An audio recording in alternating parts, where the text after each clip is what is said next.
이 마태복음은 예수님이 다윗의 자손 예수 그리스도로 오시는 것이기 때문에 이거 자체가 왕으로서 오시는 예수님입니다. 그런데 예수님이 왕으로서 오셨는데 아무도 못 알아봐요. 그래서 그 예수님이 처녀를 낳을 것이다. 그 이름을 임마누엘이라 하리라. 그러면서 하나님께서 다 예언한 대로 오신 거죠. 그리고 그 그리스도라고 계속하면서 예수님이 다윗의 후손이 되겠죠. 다윗의 후손인 그리스도로 나오셨다라는 것을 굉장히 강조하는데, 근데 여기에 가짜 왕이 나오는 겁니다. 헤롯 대왕, 에돔 사람, 에서의 족속이죠.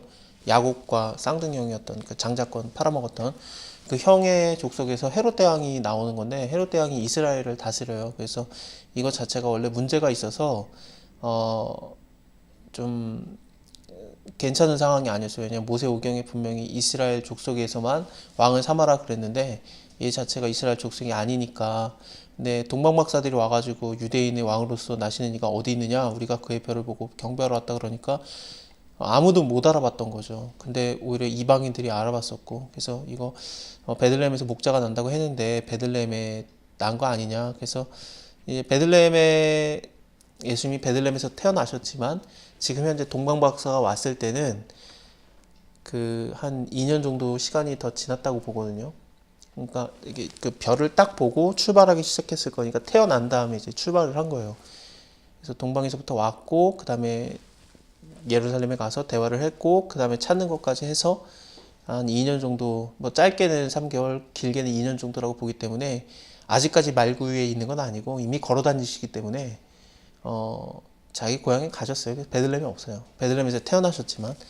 그래서 박사들이 왕의 말을 듣고 이제 일어나는데 별이 또 나타나가지고 그들을 인도를 합니다. 그래서 이제 마리아를 만나고 예수님을 만나는 건데 집에 들어갔다고 나오죠. 분명히 마구간이 아니에요. 그러니까 그 예수님이 사시는 고향 아예 북쪽입니다.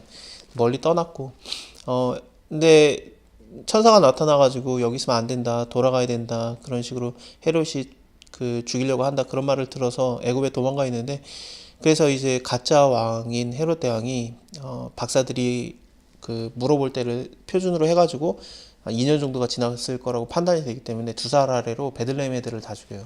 예수님 베들레헴 거기 없었어요. 태어나긴 했지만.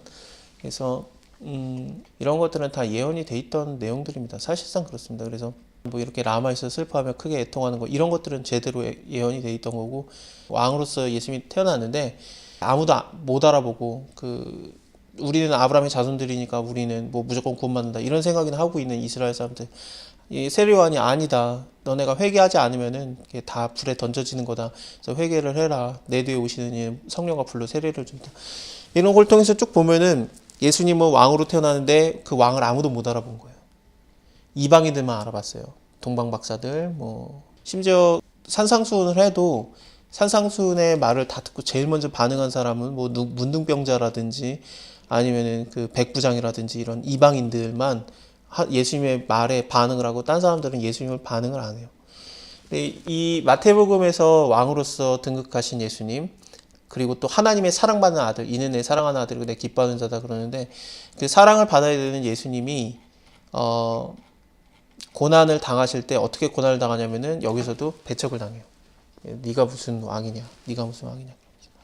그래서 일단은 눈먼 자를 눈뜨게 하거든요. 왜 눈먼 자를 눈뜨게 해야 되냐면은 메시아가 하는 일이 눈먼 자가 눈을 뜨며, 뭐 벙어리가 말을 하며 귀머리가 듣고 앉은뱅이가 일어선다, 가난한 자에게 복음이 전파된다 하라.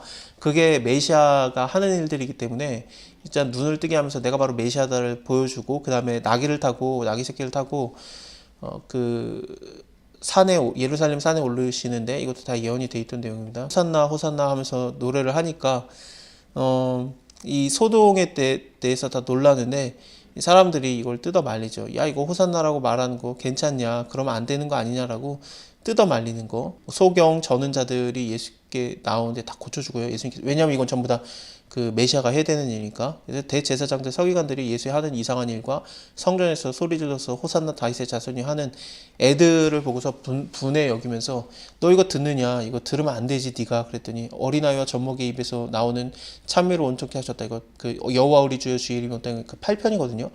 이거 말 듣지 못했느냐, 이거 나한테 이루어져야 된다. 그러면서 예수님이 왕으로서 등극하시는 거.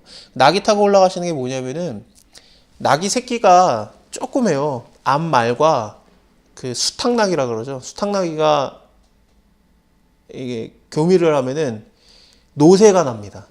노새가 나는데 노새는 낙이랑 똑같이 생겼는데 그 수컷말 낙이랑 똑같이 생겼는데 이 임신이 안 돼요. 왜냐면 종이 섞인 거니까. 그래서 그걸로 그냥 끝나는데 되게 조그마거든요. 솔로몬이 왕으로서 등극을 할 때 노새를 타고 예루살렘에서 입성을 해요. 다윗이 내 노새를 태워라 그러거든요. 그래서 이때 당시에는 왕이 노새를 탔어요. 다윗도 그렇고 솔로몬도 그렇고 심지어 반역을 일으켰던 압살롬도 다윗의 노새를 타고 가다가 머리가 그 상수리나무에 걸려가지고 대롱대롱 매달리고 찔려 죽습니다. 그래서 그런 것들 통해서 보면은 왕은 서서히 다녀도 되는 거죠. 그래서 이제 노새 같은 걸 타는데 노새랑 똑같이 생긴 나귀를 예수님이 타고 올라가시는 거, 이거 통해서 볼 때 이렇게 다윗의 아들 솔로몬이 말 타고 노새 타고 올라갔던 것처럼 다윗의 후손인 예수님이 지금 예루살렘에 나귀 타고 올라가시는 거예요. 이런 것들을 통해서 예수님이 왕으로서 임하시는데 아무도 못 알아보고 네가 뭐냐 그러면서 전부 다 거부합니다. 이게 고난이에요. 예수님에게는 마태복음에서 말하는 고난은 뭐냐면은 예수님이 왕이신데 아무도 왕으로 인정을 안 하는. 그러면서 이 뒤에 나오는 얘기들도 전부 다 비유를 들어라 그러면서 주인이 떠나갈 때 그 농부들에게 너 일 좀 하고 있어라 그랬고 이제 계속 내가 좀 내 소득을 얻어야 되겠다라고 종들을 보내는데 농부들이 자꾸 죽여요. 그러니까 내 아들을 보내겠다. 내 아들은 공경하리라 근데 아들을 죽이죠. 그래서 이런 그 계속 존중하지 않는 선지자들도 죽이고 하나님의 아들을 보내는데 하나님의 아들도 죽이는. 그래서 건축자의 버린 돌이 모퉁이 돌이 되었다니 이것이 바로 그들의 눈에 기이하게 되었다. 이런 얘기들이 그래서 나오는 겁니다.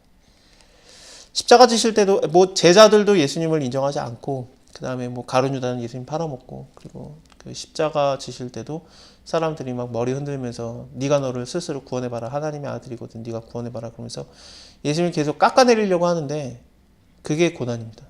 근데 심지어 이런 고난은 다 받아들일 수 있어요 예수님이. 근데 제일 힘든 고난은 뭐냐면은 십자가에서 그 어둠이 임하는 것은 하나님이 버렸다라는 뜻이에요. 내가 너를 버려서 대낮에 더듬을 만한 어두움으로 만들겠다 그랬는데 어둠이 임하는 거죠.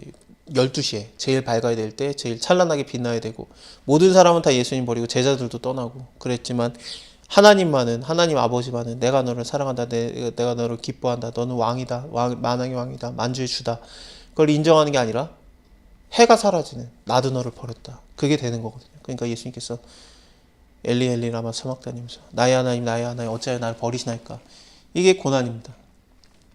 그래서 마태복음 입장에서는 예수님이 사랑받는 아들이어야 되고 하나님의 사랑받는 아들이고 왕인데 왕으로 태어났는데 아무도 예수님을 인정하지 않았고 왕으로서 섬기지도 않았고 그리고 왕권을 인정하지도 않았고 예수님을 팔아넘기고 죽였다. 마가복음은 입장이 조금 달라요. 마가복음은 그 예수님이 종으로서 오셔요. 종으로서 오신 예수님으로서 되게 바쁘게 일해요. 막 계속 바쁘게 일하고 마태복음은 족보가 있고 누가복음도 족보가 있는데 마가복음은 족보가 없어요. 왜 족보가 없냐면은 종이 무슨 족보가 있어요. 그냥 일이나 하는 거지. 그래서 예수님이 뭐 가리키는 것도 많아요. 뭐 전파했다 그러는데 뭘 전파했는지는 안 나오고 내용은 안 나오고 그냥 일하는 모습으로 잠도 못 자요. 마가복음에서는 열심히 일하시고 정말 그 힘들게 일하시고 그래서 가리켰다라는 얘기는 많지만 하지만 뭘 가리켰는지는 좀 안 나옵니다. 예, 회당에서 전도하셨다 이런 얘기도 나오지만 뭐 귀신도 내어쫓고요. 근데 어떻게 전도를 했는지를 내용이 안 나와요. 근데 나중에 나오는데 마가복음에서는 이게 제자들에게 얘기할 때는 제자들도 종이기 때문에 하나님의 종이기 때문에 종이 종에게 인수인계를 하는 거죠. 그래서 무슨 내용인지 가르침이 나와요. 내용이. 근데 다른 거에서는 가르침의 내용이 안 나옵니다. 여기서 시험을 예수님이 40일 동안 받으시는데 광야에서 40일 동안 시험을 받으시고 그 다음에 들짐승과 함께 계시니 천사들이 수종을 들더라. 마태복음이라든지 누가복음에서는 예수님이 시험 드신 다음에 뭐 사단이 뭐 잠시 떠나니라 뭐 그렇게 나오고 뭔가 그 시험 받는 게 일단락이 되고 사단이 다시 뒤에서 예수님을 좀 이렇게 치려고 노리고 있다 뭐 그런 식의 느낌이 되는데 여기선 그딴 게 없어요. 그냥 사단에게 시험을 받으시며 들짐승과 함께 계시니 천사들이 수종을 들더라. 이걸 통해서 보면은 마가복음에서는 사단의 시험이 안 끝났다라고 그냥 쭉 가는 거예요. 그래서 예수님이 계속해서 그 사단과의 그 전쟁, 물론 예수님이 사단의 라이벌이 아니, 사단이 예수님 급이 아니에요. 훨씬 떨어져요. 하지만 자꾸 까부는데 그들을 이제 내어 쫓는 게 계속 나오는 겁니다. 그래서 내어 쫓았다, 많은 귀신을 내어 쫓았다라는 얘기로 계속 나오는데, 놀랍게도 성령이 예수님을 이제 광야로 몰아내신지라, 근데 이 몰아내다가 내어 쫓다라는 단어랑 똑같은 단어예요. 그래서 예수님을 성령께서 광야로 내어 쫓아내 버린 거예요. 그래서 굉장히 좀 강하게 이런 단어들이 나오거든요. 종의 모습이기 때문에 그렇습니다. 자꾸 일하시고, 그런 게 있습니다. 근데 마가복음에서 받는 고난이 어떠냐? 이 종으로서 받는 고난인데, 물론 죽으실 때는 왕으로서 죽으시지만, 제자들의 부인하는 거라든지, 지금까지 열심히 가르쳤는데 너네가 아직도 깨닫지 못했느냐, 하면서 제자들에게만은 가르쳤어요. 그래서 너네가 눈을 떠라, 너네가 귀를 열어라 그러면서 해줬는데, 그 제자들도 예수님을 돌아서는 게 좀 심하게 나옵니다. 그게 고난으로 나와요. 그래서 나의 가장 가까운 자가 나를 버리는 듯한 그런 고난이죠. 배신당하는 거. 배신당하면 진짜 힘들죠. 근데 배신당하는 거에 대해서 여러 번 얘기를 하는데, 이 마가복음이 베드로의 설교를 마가가 그대로 받아 적었다라고 볼 수 있기 때문에 베드로의 설교라고 볼 수 있거든요. 베드로가 이제 외쳤던 것을 쓴 거라고 볼 수 있는데, 그렇게 따지면 자기 스스로가 예수님을 부인했던 것들, 그런 것들이 마음에 깊이 있었을 거고, 그래서 마가복음 전체를 통해서 그 열심히 일했던 우리의 리더를 우리가 배반했다. 나도 별거 아닌데 라면서 이어가는 거예요. 그래서 예수님의 그 배반당하심이 좀 많이 그려지는 게 고난으로 보여집니다. 이 바라바를 내어주는 것도 마찬가지예요. 이스라엘 사람들이 전부 다 예수님을 배반하고 강도를 원하는 그런 모습들도 그렇고요. 희롱하는 거라든지 옆에 있는 강도들도 그렇고, 그래서 좀 굉장히 좀 모욕을 당하는 뭐 그런 게 마가복음에서는 좀 자세히 그려집니다. 예수님이 뭐 마태복음에서는 뭐 종교 지도자들이라든지 뭐 빌라도라든지 뭐 좀 유명한, 그러니까 왕이시기 때문에 왕이 대할 만한 사람들, 대제사장, 뭐 빌라도 총독, 뭐 헤롯 대왕, 그런 자들에게 고난을 당해요. 근데 마가복음에서는 별것도 아닌 자들, 뭐 예수님의 제자라든지 아니면 그냥 지나가는 자들, 옆에 있는 강도들, 그런 자들한테 수욕과 모욕과 수치를 당하는 것이 예수님의 고난으로 나옵니다. 누가복음은 이제 모든 일을 자세히 살펴봤던 누가가 썼어요. 이방인이었고 바울에 의해서 전도를 받았고요. 복음을 받아들였고 2차 전도 여행 때 바울이 만났던 자가 누가랑 뭐 디모데랑 뭐 그런데, 누가는 의사였기 때문에 옛날에나 지금이나 의사는 똑똑한 사람들이, 내 몸을 맡겨야 되니까 똑똑한 사람이 의사가 돼요. 그래서 이 사람이 데오빌로라는 그 총독에게 후원을 받아가지고 누가복음과 사도행전을 쓰면서 열심히 썼습니다. 그리고 굉장히 좀 자세하게 알아봤고, 이 누가복음의 시각은 어떠냐면은 바로 시험을 받으신 다음에 이스라엘 사람들에게 설교를 하는데, 그 이스라엘 사람들에게 이 은혜의 날, 은혜의 해, 희년이 오는 게 아니라 이것은 이방인들에게만 왔었다라는 얘기를 해요. 그래서 너네 이스라엘 사람들을 구원하고자 하지만 너네가 듣지 않았기 때문에 하나님 말씀을 받아들였던 뭐 사렙다 과부라든지 아니면 나아만 장군이라든지, 이스라엘에 많은 과부가 있었을 때 엘리야 시대에는 하라는 사람도 그들에게 보냄을 받지 않았고 사렙다 과부에게만이었으며, 선지자 엘리사 때에는 많은 문둥병자들이 이스라엘 사람 중에 있었지만 깨끗함을 받지 못했고 오직 그 이방인이었던 수리아 사람 나아만 뿐이었다, 이렇게 말하니까 이방인에게 하나님의 은혜가 전파됐지 니네가 아니다, 그러니까 예수님을 낭떠러지에 떨어뜨려 죽이려고 하거든요. 그래서 이게 큰 흐름이에요. 누가복음에서는 예수님이 시작이 어떠냐, 모두가 다 예수님을 죽이려고 한다고 시작을 해요. 그래서 고난의 연속이에요. 누가복음에서는 그냥 고난을 계속 당하십니다. 예수님께서 참으로 많은 고난을 당하시는데, 사단도 네가 뭐 나에게 절하라 그러면 내가 다 줄게, 그러는 게 왜 그러냐면은 너 십자가 질 필요 있냐 그런 거죠. 하나님의 아들인데 십자가 질 필요 있냐? 나한테 절해, 내가 다 줄게. 이 영광 보느냐? 내가 다 줄게. 나한테 경배해. 막 그런 거죠. 뛰어내려. 그럼 너를 받쳐준대 천사들이. 이런 식으로 하고, 근데 예수님께서는 하나님의 말씀을 쫓아서만 내가 순종하는 걸로만 내가 하겠다 그러는데 그게 두려움으로 오는 거죠. 그래서 여기 49절에 보면은 12장 49절에 내가 불을 땅에 던지러 왔노니 이 불이 붙었으면 내가 무엇을 원하리요? 나는 받을 세례가 있으니 이것이 이르기까지 나의 답답함이 어떻게 하겠느냐. 그러면서 그 예수님이 받을 세례가 뭐냐? 불세례라는 겁니다. 세례 요한이 그래요. 내 뒤에 오시는 이는 불과 성령으로 세례를 준다 그랬는데 불세례는 심판을 말하는데 그 심판은 지금 내가 받으러 온 거다.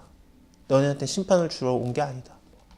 참 사람으로서, 참 하나님이시지만 참 사람으로서 십자가를 지려고 할 때 기도를 할 만큼 이게 두려웠던 겁니다. 하늘에서 천사가 와서 예수님의 기도를 돕는데 응답을 하는 게 아니라 기도가 너무 힘드니까 기도 자체를 도와준 거예요. 이 잔을 좀 옮겨주옵소서, 아버지 뜻대로 하옵소서. 하지만 자기 뜻이 너무 강하기 때문에 이 기도 자체가 힘들었고 막 땀이 땅에 떨어지는데 핏방울같이 막 피가 쏟아지는 것처럼, 이게 그 누가가 전쟁 용어로 써서 많이 엉긴 핏덩어리가 떨어지더라. 그 부상당한 용사가 피 흘리는 거, 그런 그 단어를 사용했어요. 그래서 예수님이 지금 기도의 전쟁을 치르고 있는 거죠. 두려움과 그 감당치 못할 그 아픔, 그런 것들이 굉장히 자세하게 드러나게, 누가 보면 잡으러 오는 자들도 막 몽둥이 갖고 오고 창과 막 그런 거 갖고 오고, 예, 두려움의 연속이죠. 요한복음은 좀 특이해요. 요한복음은 예수님이 고난을 안 받아요. 요한복음은 예수님께서 태초에 말씀이시고 이 말씀은 하나님과 함께 계셨고 말씀이 곧 하나님이기 때문에 말씀대로 이루어지는 것은 마치 천지창조처럼 선한 거예요. 보시기 좋은 거. 그래서 내가 죽으러 간다라는 것도 하나님 말씀을 이루려 가는 거고, 그 다음에 가룟 유다에게도 네가 안 태어났으면 참 좋았겠다. 인자는 정해진 대로 가는 건데 니는 안 태어났으면 좋겠는데 근데 네가 태어나가지고 날 파는 거다 라는 식으로 얘기를 하시는 거죠. 그래서 꼭 팔아야 돼요. 왜냐면 6월절에 돌아가셔야 되기 때문에. 그 종교 지도자들이 예수님을 좀 나중에 죽이려고 그랬어요. 6월절 때 사람이 너무 많이 와가지고 명절이 끝나면 죽이자 그랬는데 예수님이 6월절에 어린 양으로서 말씀을 완성하셔야 되거든요. 말씀대로 돼야 되기 때문에 빨리 앞당겨야 되는데 가룟 유다가 팔아먹어서 이 계획이 앞당겨지고 예수님이 딱 죽는 겁니다. 예수님이 고난받는다, 뭐 무서워했다, 뭐 어찌하여 나를 버리시나이까, 아니면 뭐 겟세마네 동산에서 기도하니라, 하나도 없어요. 요한복음에는. 전부 다 십자가는 영광입니다. 아버지께 받는 영광. 그래서 7장 같은 경우에 보면은 아직 영광을 받지 아니하신 거로라고까지 나오거든요. 그래서 이 아직 때가 이르지 않았다, 뭐 이런 식으로도 나오고, 예수께서 아직 영광을 받지 못하신 고로 성령이 아직 저에게 있지 아니하시니라. 이 영광은 당연히 십자가의 죽음과 부활입니다. 그래서 그 요한복음에서는 예수님의 고난이 아니에요. 그냥 말씀에 순종하신 영광으로 봅니다. 말씀대로 되는 것은 고난도 영광이다. 물론 아프셨죠. 하지만 영광이고, 두려우셨겠지만 그것도 영광이고, 다 영광으로 봅니다. 마테마가 누가 요한복음이 이렇게 다 달라요. 마태복음에서는 왕, 하나님의 사랑받는 아들인데 고난 자체가 하나님의 아들로 인정을 안 하고 왕으로도 인정을 안 하는.